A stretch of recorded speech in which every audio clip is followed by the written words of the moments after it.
Hey guys, welcome back to Melbourne, Australia. Almost in the middle of summer. We've had Christmas and we're about to have New Year, and this is just a quick update from the end of December. So after 4 nasty months here in Melbourne with the weather, we're finally gonna get some hot weather, right? So as you can see under the pergola, it's 34 at 3 p.m. and it's gonna be around 25 to 35 for the next 10 days leading into 2026. About time. Yeah guys, it's been a long slow wait for weather that is friendly for tropical fruit trees. I mean, it's okay for plums and cherries. Again, we've spoken about this. Most cool climate trees, plants, flowers, they love 18 to 22. But we're doing a lot more than that here, guys, as you know. So let's have a quick look what I found out in the garden today on this superb, amazing, delicious, glorious day. Let's start with these two chappies. Yeah guys, it's taken 4 months or more, maybe 6 months since the frangipani last held a leaf. I believe the last leaf fell in July, midwinter, and now at the end of December, almost half a year later, have they sprung back. Look, the first leaves have returned on the Plumeria. Mind you, these are not in the sun. These are not in the sun, they're in the shade, right? In the shade and kept dry. No rainfall. I only water them by hand every now and then.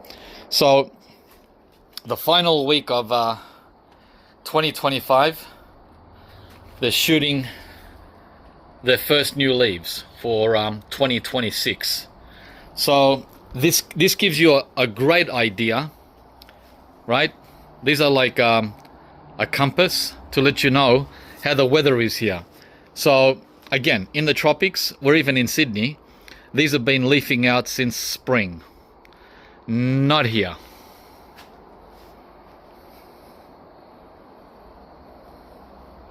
So we'll check out the back later. I'll start with the front because we had some early surprises which were unexpected for those that are into surprises, right? Okay, so here we are in the front. The wax jamboo that's been in the ground only for 2 years is really letting it rip with new growth, new branches. Look, this whole branch is new, all that from the bottom down, from the bottom up, and back there, right, all over, and a lot of flower blooms ready to open. Some of them have dropped, so we're pretty wrapped with this wax jamboo. It looks like I might not have to protect it over winter 2026. It's doing so well. Remember, I did an experiment.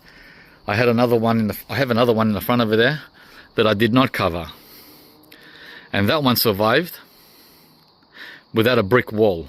This one has a brick wall and a corner, right? So its chances of survival are far greater than the other guy. Plus, it's 5 times the size. Yeah, so I don't know, we'll see. We'll see how it pulls through up till the month of May.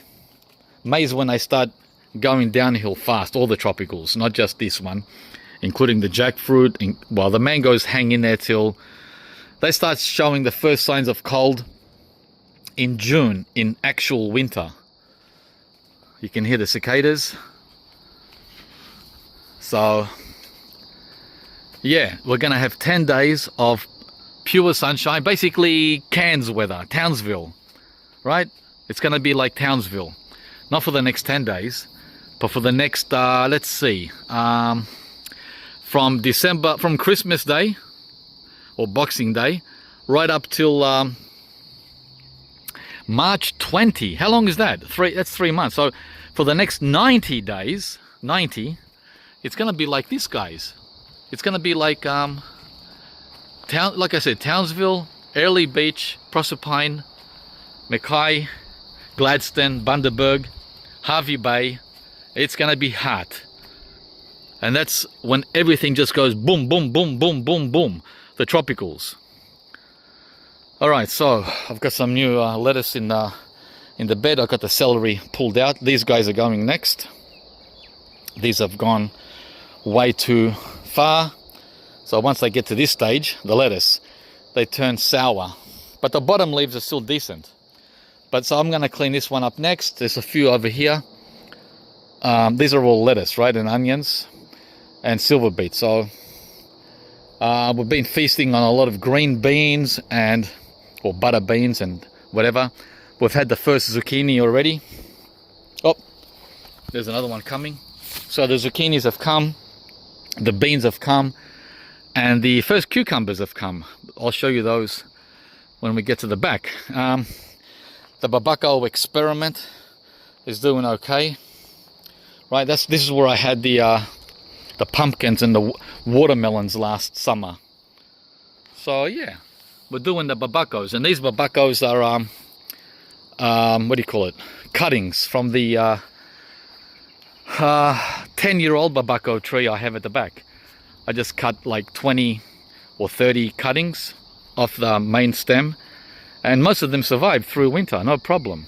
Some got root rot, but it doesn't matter, guys. When you got 30, half will survive and the other half won't. Okay, so back to the KP seedling here. It's doing so well, guys. We're gonna get at least, I predict, this is a prediction, at least 10 KP Kensington Pride mangoes. I'm crossing my finger because the Glen was a no-show this year.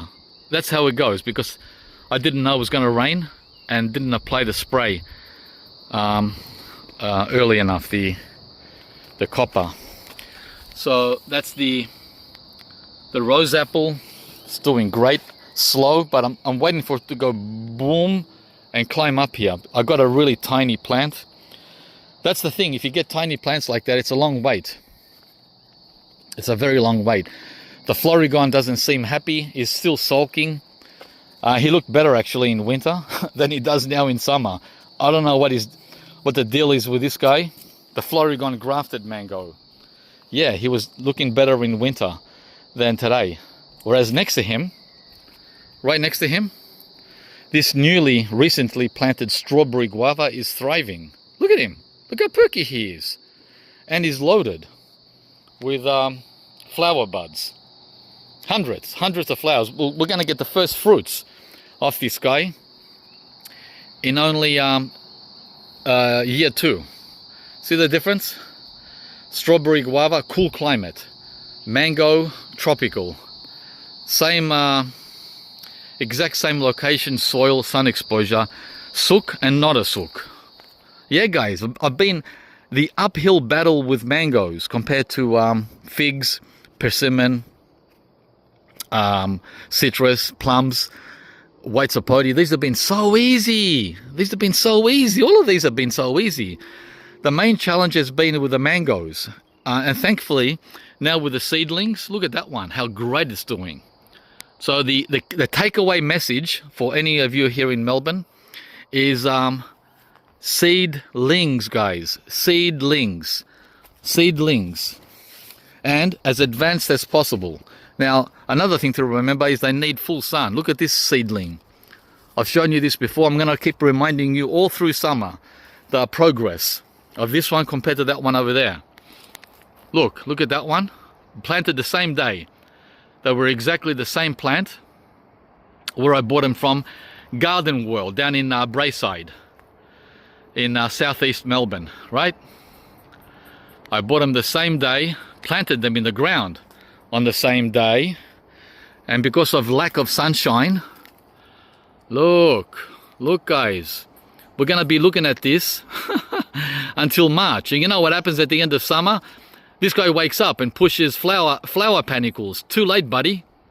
So I'm gonna have to break him off when he starts flowering at the end of summer. Way too late. So, seedling mangoes in full sun. So this is like a living experiment for people living in Melbourne, what I have going here. It's not just for me, but it's for you too. The carob is the opposite of a mango. The opposite. This is a plant and forget, crazy, absolutely crazy tree within 4 years, guys. Look, within 4 years. This is grafted, and it's grafted, yeah, it's grafted. It's not a seedling. Look at it. Look at it, guys. Look at this. It won't budge. It's not budging. It's like a 50-year-old tree. It's got the strength of a 50-year-old tree. Of this tree. In only 4 years. So watch where you plant a carob. It's a beast. It's a real beast. The complete opposite of a mango tree. Even a seedling mango. Alright, so there's the other KP seedling. Look how great it's doing.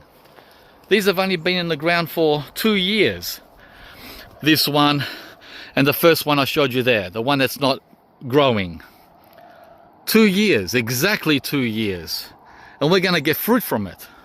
It's a little late to the party. It's still flowering. But I see the first fruitlet. There it is. So I'm hoping to get about, I don't know, anywhere between 3 and 6 full-size mangoes from this in the ground for 2 years seedling.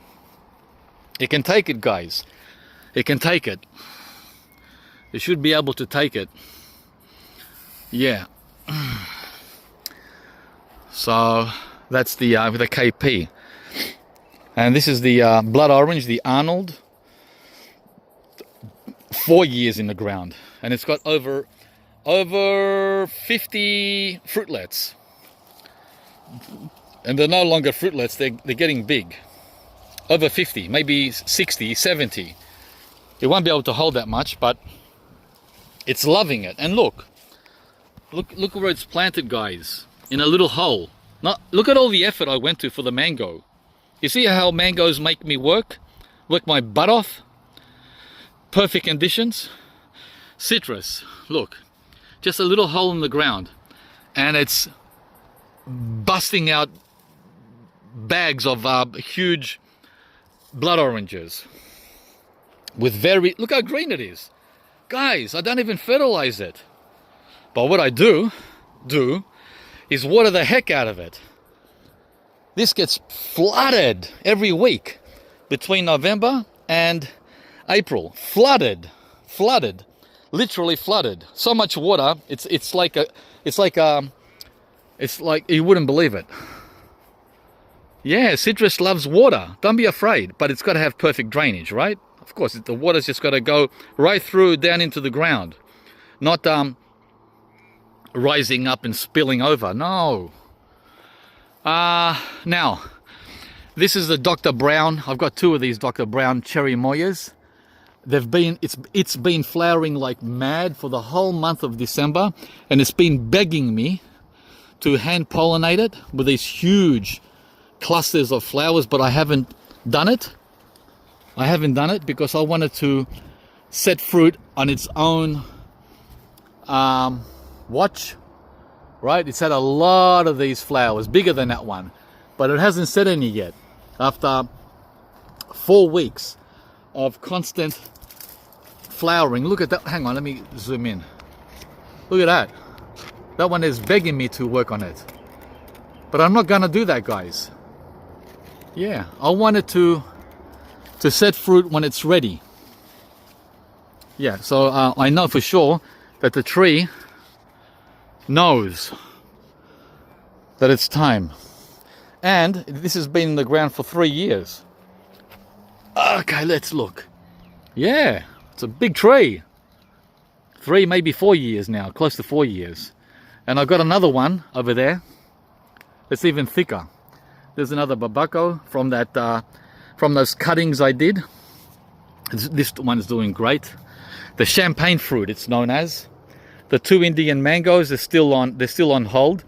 Probably shocked when I removed all the flower panicles, so they're not pushing yet. The Kesar and the Alfonso, they're in a state of flux. But that's all right. After these 10 days of 30 Celsius, you watch these two explode. You watch, guys. There's that Red Army papaya that I planted 2 months ago from dailies that died. Look at it now. It's come back. It's coming back from the dead. Wow. Talk about temperamental. So that's getting about 10 hours of direct sun. Let's see what that does. Oh, I forgot to show you the bigger one, the bigger Red Army. I keep forgetting to film that one. Every time I make a video on the front, I always forget to show you the papaya progress. Damn it. Because I've got so much, I just come out here and I'm always around this area here and I skip the papaya. The bacon avocado after 4 or 5 years, let's say 5 years, has gone berserk again. Guys, look. It's massive. The bacon, both of these are grafted, and the shepherd, both of them are this one is 4 meters, 4.5 meters, and that one is almost 5 meters, the shepherd. And in between them I have the other Dr. White grafted Cherimoya guys, right? Or white, I call it white, Dr. White, I don't know which one it is. And this one's got a thicker trunk, as I said. I can't get my fingers around it. So these are very established.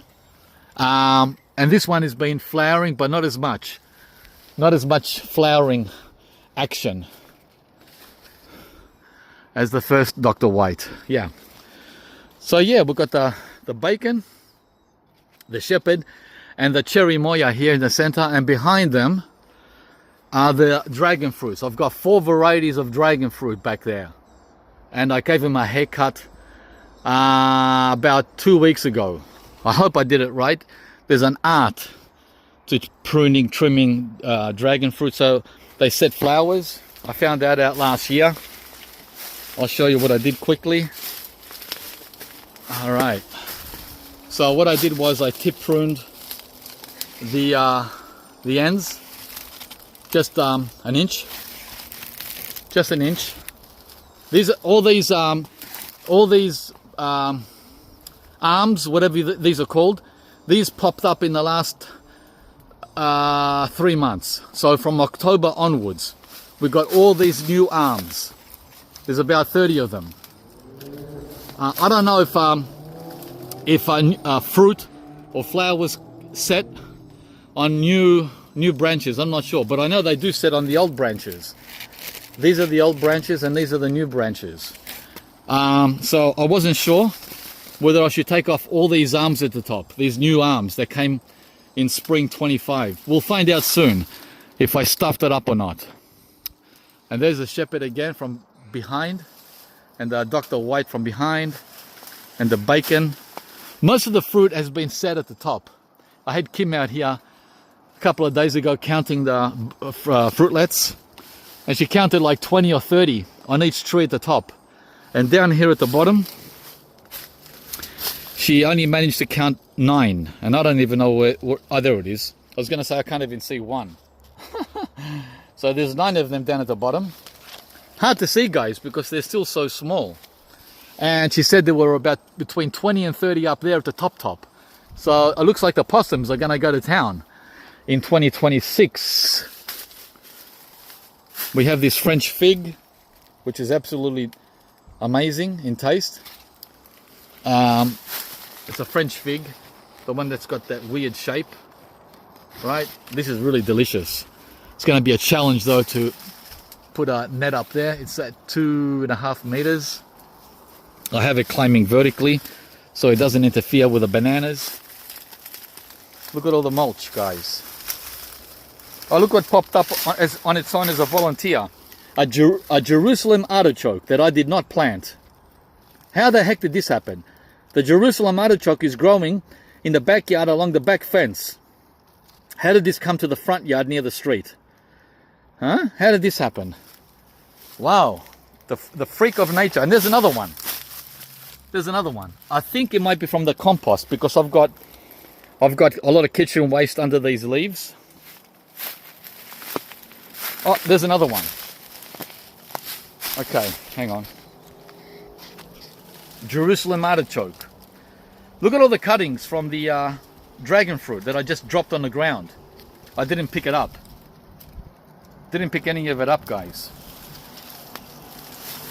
Okay, and it looks like there's also that there looks like either sugar cane sprouting or a date, because we eat a lot of dates. Medjool date. See that? I don't know what that is. So the freak, what do you call it? The freaks of the kitchen compost bin. All right, let's get out of here. I trimmed the tops of these plums, right? Of all the plums, so they wouldn't interfere with full sun on the R2E2, the Mamey, and all the other guys here in the middle. I want these to have minimum 10 to 12 hours of sun every day through the height of summer, so they have no excuse to not grow. And it seems to be working. Look, right? Something's going on there with the R2E2 mango. I've left 2 fruitlets, or 3. Is that 3? 2. No, we don't want 3. Get rid of the third one. No. I don't think you can take 3. I think 2's enough. Get off. Yeah, 2's enough. And I'll thin it down to 1. Yeah, so it's getting full sun now. Full sun. That's been in the ground for 2 years. Oh, and check out the Mamey. How it's finally woke up from spring, from winter and spring. Beautiful. Again, all this should have happened back in September, or at least October, but it happened 2 weeks ago, guys. This didn't come till December, this push. The main problem I have with this is not the weather, it's the bugs. The earwigs. The earwigs eat all these new leaves every bloody year, and there's nothing left. So I don't know how to combat these pincher bugs, they call them in America. Pincher bugs. Oh, they sure pinch these leaves, and they've already started, so I don't know what I'm going to do. Meanwhile, crossing our fingers, there's a sapote and there's the canistel. The canistel hasn't pushed yet. We're waiting. Yeah, he's waiting. I don't know what he's waiting for. The canistel will be the last cab off the rank when it comes to pushing summer growth. What else am I going to show you here in the front before we get moving to the back? Oh yeah, I've got to show you the papaya. Oh, there's the other papaya I put in the ground 2 weeks ago from Dailies. This one here, and look what I gave it. I gave it all this mulch or cuttings from. This is the white sapote that I pruned about 10 days ago, right? And I gave it to this Red Army papaya. Yeah, he looks pretty happy, but now is getting shaded because of the ash tree. Remember that ash tree? The ash tree that is blocking that mango, the KP mango. Yeah, so, but the thing is, what time is it? 3 o'clock in the afternoon. This had full sun from 7 in the morning till about 2:30. So what's that? 7 hours. He got 7 hours of full sun. And he'll continue to get 7 hours of full sun until April. Well, till the end of March at least. All right, the lemonade is finally coming back from its funk. I was going to pull this out, remember? It even set some fruit. What a pain this lemonade has been. Oh boy. The Mexican cream guava is coming up, waking up. Only now, in the new year, are the flowers coming. Yeah, guys, the flowers are coming in January, not in spring like in Sydney. This one set fruit until Australia Day, the end of January. And we don't get to eat the Mexican cream guavas until the end of winter. Yeah, these won't be ready till August, when they're sour instead of sweet, because they mature during winter when it's cold. Wrong time of the year. But it's alright. I'd rather have that than have no mango at all. I know some of you are doing this for production. Guys, I'm not doing this for production. I'm not doing this for production. I'm a collector. I collect fruit trees. Right? I've got enough room to be able to collect and produce. Whichever one comes first. Right? It's a balance of production and collection. Yeah, the mango. Look at this mango here. You saw this already. And by the way, someone asked me, am I gonna put shade cloth on my baby mangoes? No, I'm not. That's the cotton candy. I'm only gonna cover these tender, young, grafted mangoes from Heidi if the temperature is forecast to be 38 and over. We already had 36 a couple of weeks ago. We had 36.7 Celsius, and these were totally unaffected. Totally unaffected. So they can go up to 37. 38 is the line that you cross where there's going to be damage. And the same with the avocados. Look, the pincher bugs have left now. I don't know why they left it. So the jala is free now to grow. Crazy.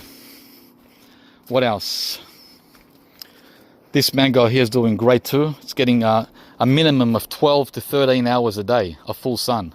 Look how great it's doing. But someone, again, is munching on the damn new leaves. Look. See the leaves, how they're munched? Damn it. Jeez, it's got to be the pincher bug. The earwig. That's the fruit punch. In one of the best positions. The reed avocado is slowly pushing, but he's not a very happy camper. He's like borderline happy, and now he's in the shade at the end of the day, which is good. The hottest time of the day in Melbourne during summer is between 3 and 6 p.m. and that's when this here gets shaded. So I didn't even have to give him a shade cloth. Okay, so a lot of talking. The passion fruit is starting to climb ever so slowly. There's 2 liters. I was thinking of removing one to enhance the growth. So I don't know if I should cut it back down to 1 liter. There's 2 of them, right? Here they are, right here. That's where they divide. Because it's taken its jolly time to get to the wire and meet his buddy up there for cross-pollination.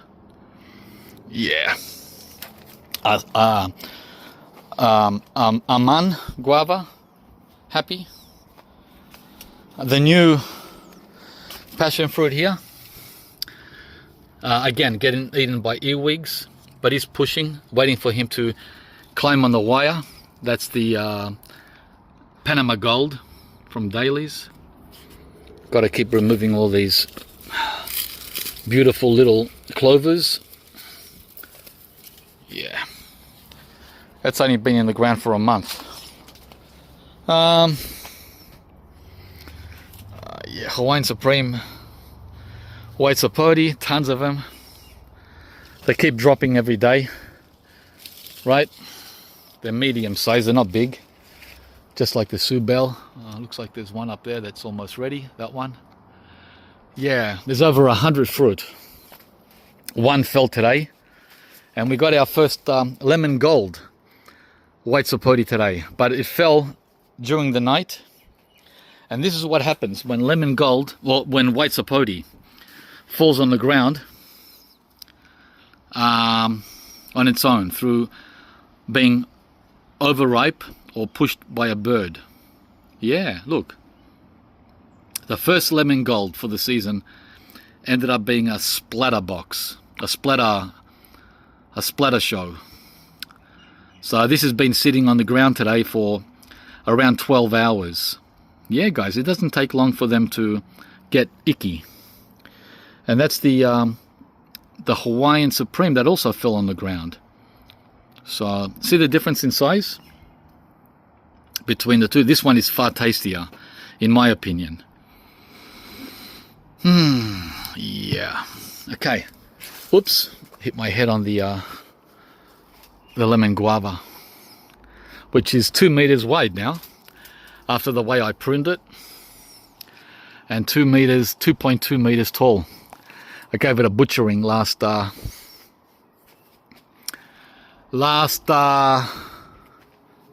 gee, when was it? Maybe winter, I don't remember. The Grumichama started pushing flowers a month ago, early December, but went on pause because of that shit weather we had. Right? When the weather went backwards at the beginning of December, the Grumichama went on hold. So all the little flowers that came a month ago disappeared. So it might try and shoot again or push flowers again in January, now that we're going to have this heat wave. Yeah, the flowers are gone. We had flowers down here, guys, a month ago. I can't see any now, unless they've turned into little teeny weeny fruitlets that I can't see. This Grumichama is 2.2 meters, 2.1, and 1.5 meters wide, and it's coming up to 11 years old. Yeah, it's a beast. There's the trunk, double trunk, single trunk that splits in two down at the bottom. Yeah. So very happy, very lush, but it wants heat. It wants heat to push production. Otherwise, it's just going to sit there and look pretty. A pretty model without any substance. All right, let's quickly go over to the red army papaya that I've had in the ground now for a year, which I always forget to show you guys. This one, right? Now the sun has moved up there behind that conifer. So this was getting full sun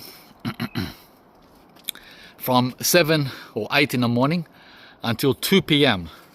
2:30. So what's that? 6 to 7 hours of direct sun. And he's looking pretty happy. All the way down to the stem. Yesterday I flooded him with a ton of water. A ton of water, guys. He got that was his first deep soak for the season. Right? The day after Boxing Day, when we had 26 Celsius. And yeah, we're going to have up to 35 over the next 10 days. Enjoy it, buddy. Enjoy it. You've been waiting. I know you've been waiting a long time for this day. And next to it is the acerola, which flowered a few times in November and early December, but the flowers fell. This has been in the ground for 2 years and currently is not flowering, but I'm sure it will over summer, January, February, March. I pruned this Japanese mandarin, right? Gave it a trimming in the center to open it up, because this was all crowded in here and it's getting all the new growth. And with the new growth comes this, right? All the flowers. Where are you? There. All the fruit set. So this is a great mandarin. Is it one of those fat ones that's like a bubble inside, easy to peel? Yeah. The flowers will be coming over January. Okay, I think we're done in the front yard. Oh, the apricots have come. That's fully loaded, and they're about 3 or 4 days away from being ready. And the black sapotes, you saw the black sapote already. There's a ton of those that are close to ready to come down, right? About 40 of them up there. And the pomegranates, still waiting for proper fruit set. We're getting them at this stage and then they're dropping off. They drop off, so they haven't set properly yet. And even my neighbor's wonderful, okay, he's got fruit set. Oh wow, the wonderful. So the wonderful is set, at least a dozen fruit. Okay, my let's quickly go and have a look. My pomegranates haven't set. Look at this one, it's in full shade. How's it gonna set fruit? These love sun like mangoes, right? This is the Elsh. So yeah, so what happens is the flowers just fall and we get nothing. We might get a little dud of a pomegranate. Someone told me to remove the ash. Guys, the reason why we're not removing this big tree is because for privacy. It's a privacy barrier. Privacy. Okay, it's there for privacy. And unfortunately, it's affecting the pomegranate and the mango. It's not affecting the carob though. Did you notice? Did you notice the carob says no problem? No problem. No problem from the carob. No complaints. Guys, depends who you ask. Yeah. And it's not affecting the blood orange. It seems to be affecting maybe the lychee. Hasn't done much. Don't know. Okay, red, the Ben-Hur. The Ben-Hur pomegranate. Possible fruit set here. Possible. Sometimes they drop when they're even that size. Oh, I see one on the other side, so 2. Yeah, guys, we only get 2 or 3 of these every year, and they're small. Let's see. Ah, there he is. That one there. Yeah, that's it. That's it for a 11-year-old tree in the ground. This should be so loaded. This should be so loaded. Right? This should be so loaded.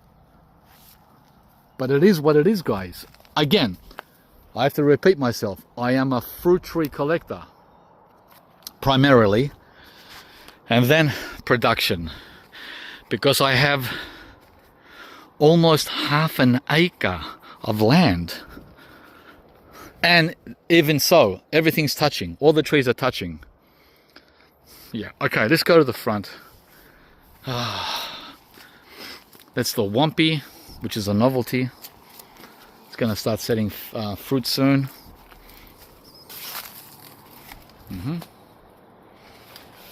Black sapote. What else? I'm just trying to catch everything because I might forget. The Indian guava hasn't woken up yet. Don't know what its problem is. If it dies, we've got a new site for another tree. So I don't care. Oh, the fourth Bowen mango is reaching the sky. Cara orange is mostly shaded, which they don't like, but it's still setting decent fruit. It's getting shaded by the Vernon white sapote. Look. That needs a big prune. Right now it's getting sun at the end of the day because the sun has come to this side, but usually it's over on this side, and that Vernon is blocking the sun. There's the other black sapote seedling I planted 2 years ago. It's almost as tall as me. I netted the white Chateau mulberry because the birds were eating every single one. So we're gonna get in there soon and eat some. Back to the KP at 2.5 meters. I'm hoping to get at least another 10 mangoes from this guy at the end of autumn. So April, May, June, right? Late set. Pomelo, bananas here growing in a pot, right? This is the pot that fell 2 times and damaged the lychee. Damaged this lychee tree. This one, that's not doing much. Yeah, this was the culprit, this guy here. And now, because I left him in place, is rewarding me with a small bunch. All right, let's go to the backyard. What's this? The Hillary white custard apple. He's getting shaded at this time by the white shot-tooth mulberry, but he gets sun all day in the morning. All right. Yeah, guys, there's a lot going on, as you saw. There's a lot going on. There's the other guava that tasted really good. The Starling's white. Yeah, so all the guavas are doing great except for the Indian white. I don't know what happened to the Indian white. I don't know. After I gave it a butchering, it just stopped growing. So I don't know how that could have affected it. Okay, back to the backyard where we started. Just quickly run through here. Yeah, guys, a lot to do. The jabuticabas here in full sun. Really, really happy. The mango here that, where is it? I don't know the bloody varieties. I just forget, guys. I just forget. Orange sherbet, the replacement sherbet. After I received the sickly one, is doing great. And this one gets 14. This one gets 14 hours of sun a day. It's like insane. It's got a nice branch coming here, and some growth up there at the top. Yeah, full. Now I'm not gonna cover these, like I said, unless it's 38 Celsius and over. They handle 35, 36 just fine. Just fine. As long as, the thing is, the key, guys, is to water the heck out of these. I water these every time the temperature is over 30. Over 30, deep watering. Not a little watering can. Not a watering can. A hose. Until the water starts running away. Look at all the activity that's going on here. Yeah, guys, for real. All right, like I said, we picked our first cucumbers a couple of days ago. There's 2 more that are ready. We lost some prickly pear pads from the sheer weight. The thing is, you have to prune or trim these pads at the beginning of the season, which I didn't do, and I paid the price. Look, these collapsed. I'm going to cut them up and compost them. So I lost all these fruit because of my lack of pruning. And look how many more I lost. All these collapsed. Yeah, guys, a lot collapsed. And as you know, all these can be made into plants. Each one of these pads can be put into pots. That's what I did 3 years ago. But I'm not doing that again. It's just too much work. And I tried to sell one on Marketplace. And people are just so... they want it for nothing, basically. They want it for free. There's a little mango seedling that I grew from my own, either the Glen or the KP, I don't remember. I didn't mark it. Looks like it needs some water. Let's see. No, this is pretty moist. It's just freaking out because of the hot sun. Yeah. So that's a little seedling I'm growing there. This is a jasmine tree, not a vine, a tree that was gifted to me from one of the guys that I offloaded an ice cream bean to. Thank you very much again. That was nice of you to gift me this.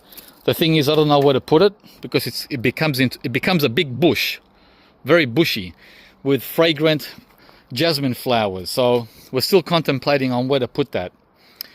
These are the remaining babacos that I didn't end up planting out. So there's 1, 2, 3, 4, 5, 6 left, and 2 of them didn't make it. See, that's what I mean. Some of them don't make it, guys. It's all right. It's all right. It's all right. There's no need to be hard on yourself. what are we gonna do here? Let's see. The lead jujube now is at over 3 meters. The sandpaper fig is also at 3 meters. The Shangxi Li jujube is finally doing great after 4 years. He was a major sook, but the thing is, he's getting shaded at the end of the day by the Wirtz avocado. Yeah, sorry buddy. As is the Grimmel jabuticaba here. He only gets sun through this corridor here, right in here, for about 2 or 3 hours of sun a day. The Grimmel. This is the small leaf jabuticaba. He's grown nicely. He's my height now, standing at 1.8 meters. Good job, guy. The Subel, which I still haven't pruned, tip pruned. The Australian native tamarin, for the first time in many years, has become bushy.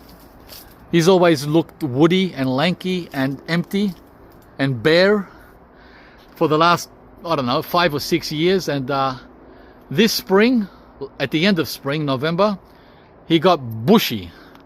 He's standing at, oh my God, he's standing at about 7 or 8 meters. Yeah, guys, at least 25 feet. The Australian native tamarin, Diplorotis, I think is the name, something like that. The Fuyu persimmon, the first jujube I got 10 years ago, which I should have pruned because it's too tall. I don't know how I'm going to get the net up there. I forgot its name now. Oh wow, don't tell me I still have the label. I've got the label from 10 years ago, guys. Wow, it survived 10 years and it's made out of paper. I think this will be the final year before it carks it, before it tears. Let's have a look.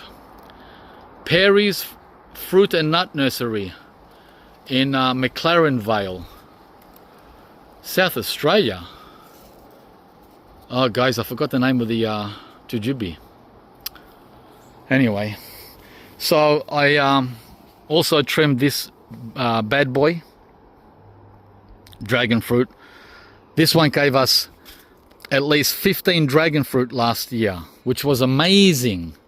So I've done the same style. I left the new I don't know what these are called. I left these on the new ones. I removed I removed half of them. There was like 40 of them and I only left, what, 15? Yeah. And there they are down there.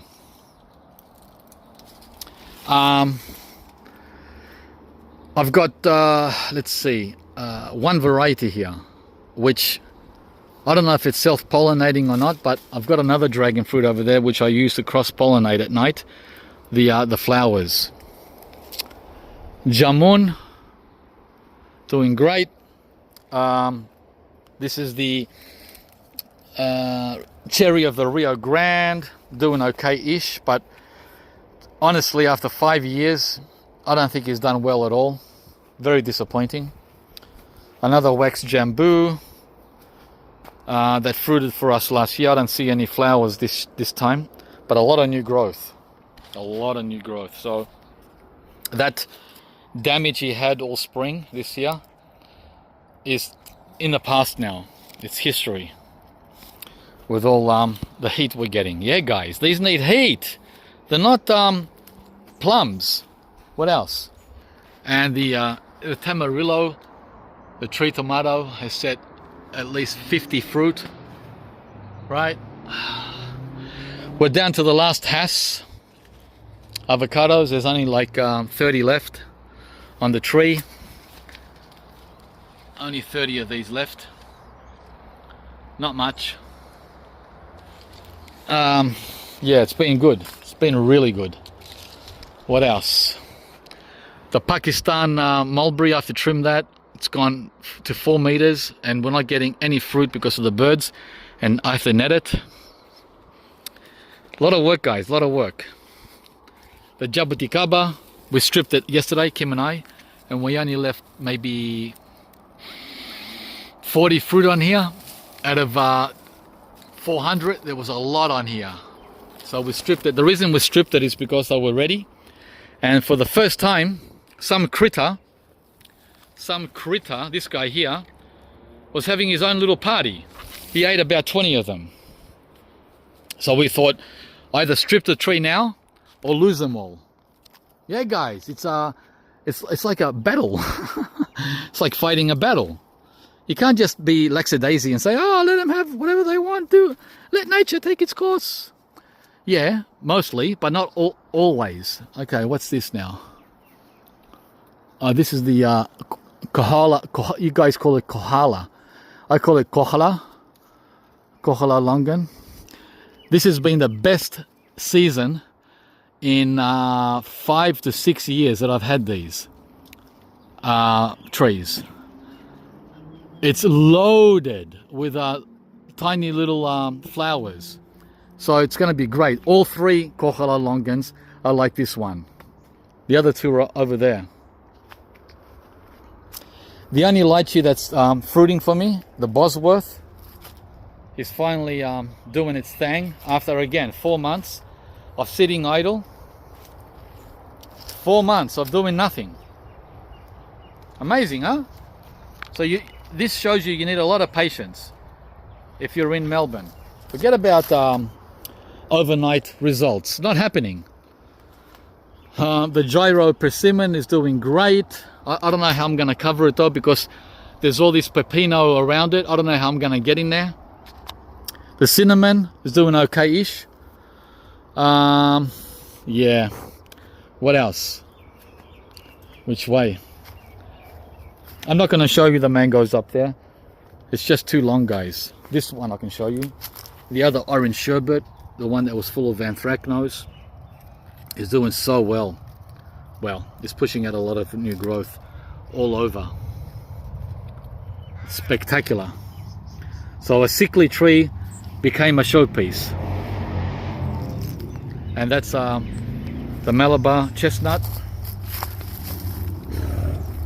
Very, very slow. 5 years in the ground and only 1.2 meters.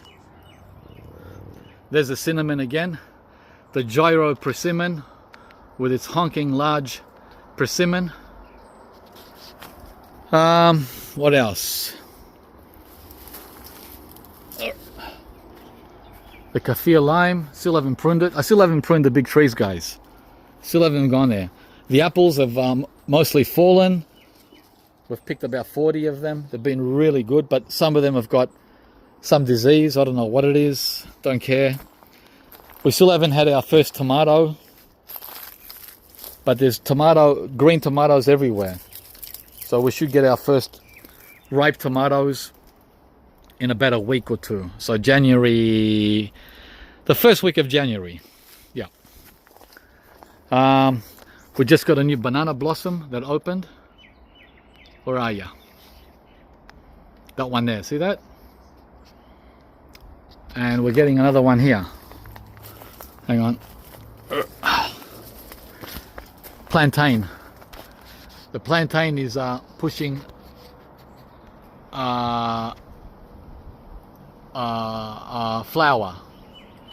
First one in 5 years. Yeah, this is only flowered twice in 10 years. The Pacific plantain. Okay. The little white sapote here, the Max Gold, is trying to push towards the sun in that direction because it's getting shaded by the Jerusalem artichoke that's rising up around it, right? This guy here. The white Shatut mulberry has exploded in growth. It's only been in the ground for 3 years. Look at it. It's over 3 meters tall, guys. The globe artichokes, which we enjoyed a couple of weeks ago. The keat mango, still sulking. Still sulking. Still sulking. Let's see if this hot weather perks it up at all.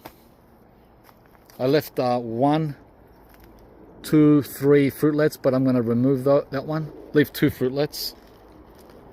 Leave 2 fruitlets. What a bloody sook. I just hope he doesn't get torched like this leaf did last March. This is a very, very hot area. Very, very hot here, guys. The Tahiti black sapote, the grafted one I've had for 5 years, is completely loaded with the little fruitlets. Hundreds of them. So I don't know how many are gonna stay hanging. See that one there? Those two? There's 100 of them like that. Hard to see. So that's really exciting. The red hybrid jabuticaba, I think that's grafted. Let's see. Yeah, grafted. It's doing great. Just put this in the ground at the beginning of December, and I gave it some decent wood chips, so it's not going to complain. What else? Oh, the yellow jabuticaba is hanging in there with its new growth, helped by the Beanley mulberry leaves as shade protection, but I cut them off now so I can get a bit more sun. What else, guys? We're down to our final Cherimoya. As I said, January is the end, just like with the Hass avocados. So there won't be any left after January 10. Then we start with these guys, the Monstera fruit. They'll be coming in March. There's some more Cherimoya. There's only about 10 left out of the 30 we had. It was a great season. Great season. The Fuerte avocado. Hang on. Yeah. Hanging on. This needs water. I've got to water this.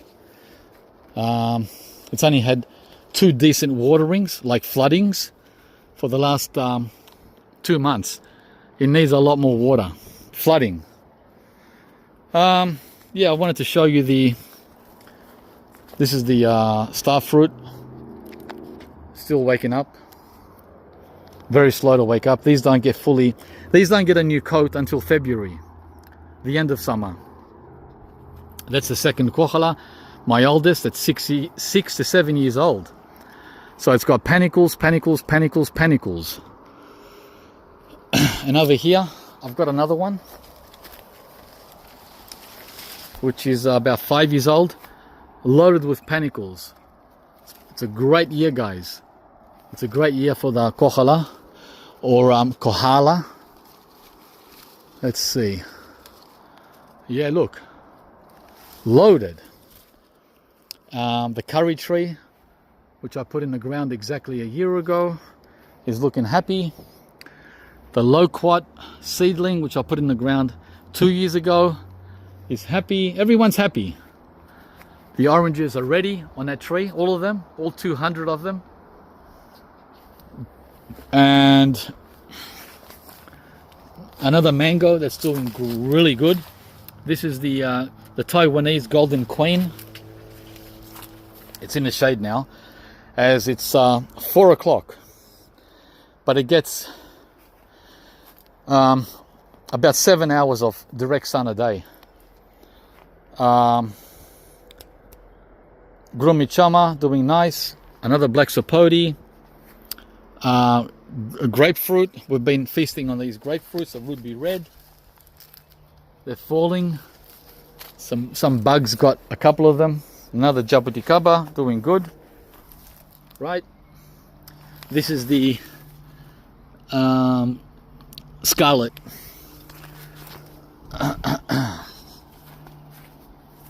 Another mango here, doing good.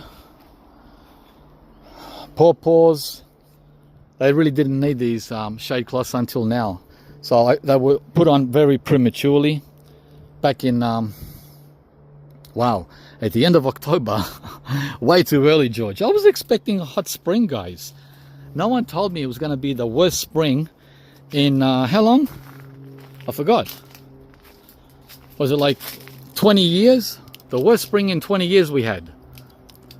These are macadamia fruitlets all over the tree. It's wild how many there are. I haven't even finished picking up the fruit from last year. Guys, I haven't had time to come back here, pick up the fruit, clean up the mess, and prune the bloody tree.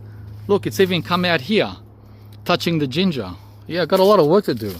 I did clean up these two plums, which I chainsawed last summer, right? I took off, there was like 40 branches coming out of it, the green gauge. So I took them all off, left the main leaders, the same with the damson plum. Black sapote, not doing much this one.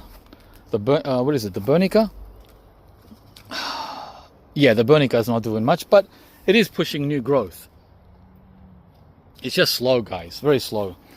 That one's not doing much either, but again, it is pushing. And this one is the Mar, the Mar variety. We've been enjoying the Timorese lettuce, or the lettuce tree. Delicious. See all the leaves were chopped and harvested. Very good. The first apricots are almost ready on this so-called dwarf. It's no dwarf though. Tilton. I'm gonna have a major challenge trying to put a net on this because it's over 3 meters tall. That's not a dwarf. I don't know why they label them dwarfs. Jamboo Longan, not doing much at all. The trombone zucchinis are starting to climb, finally. The persimmon with only one fruit hanging in there. Looking forward to tasting that if it doesn't drop off. As you can see, the tree lettuce has volunteered everywhere. It's come up as a volunteer everywhere. I didn't plant these. These are yam. These yam have spread everywhere. I planted the yam over there 4 years ago, and it's spread everywhere. I forgot the name of this yam. It's from gee, I can't remember, guys. There's another volunteer Timor lettuce. Guys, they sprout everywhere. Look, they sprout everywhere, and they look like weeds. This is a weed. This is a weed. So it's easy to pull them out by mistake. There's another one. That's pumpkin I planted. There's the green sapote, doing pretty good. Looks like it dropped all its flowers again for a second year running. Dwarf macadamia, a couple of bunches of blue Java bananas. The Sri Kembangan starfruit is still waking up. Wow, it's such a slow process, guys, and very, very late in the season. Come on, dude. Wakey. Oh. Seedling Cherimoya. Yeah, it's holding some. This is the green sapote. It's holding some. Yeah, not much. I don't know, guys. I don't know what to tell you. But the tree itself is doing superb. Superb. The Parfianca, after 3 years, looks like we're going to get the first fruit. Parfianca Pomegranate. It's very, very happy camper. Very happy camper. Wow. And there's another tree lettuce. They're everywhere. This guy here is not doing well at all. He's been in the ground for 3 to 4 years. Not him. That's a volunteer avocado from the compost. This guy is not doing well. The Cedar Bay cherry guys, 3 years in the ground. It's like, what? Something's wrong with him. Wow, the phone turned off from the hot sun. And it's only 30 Celsius. I don't know how I'm going to film when it's 40 come January, February. There's another Jabuticaba. This is a red hybrid cutting. Okay, he's doing good. He looks happy. Yeah. Over here I have a monkey jack, which is doing okay-ish. Some more tree lettuce, Timor lettuce, whatever. A lot of banana pups have sprouted around the blue Java. A lot. Yeah, this is the lakucha.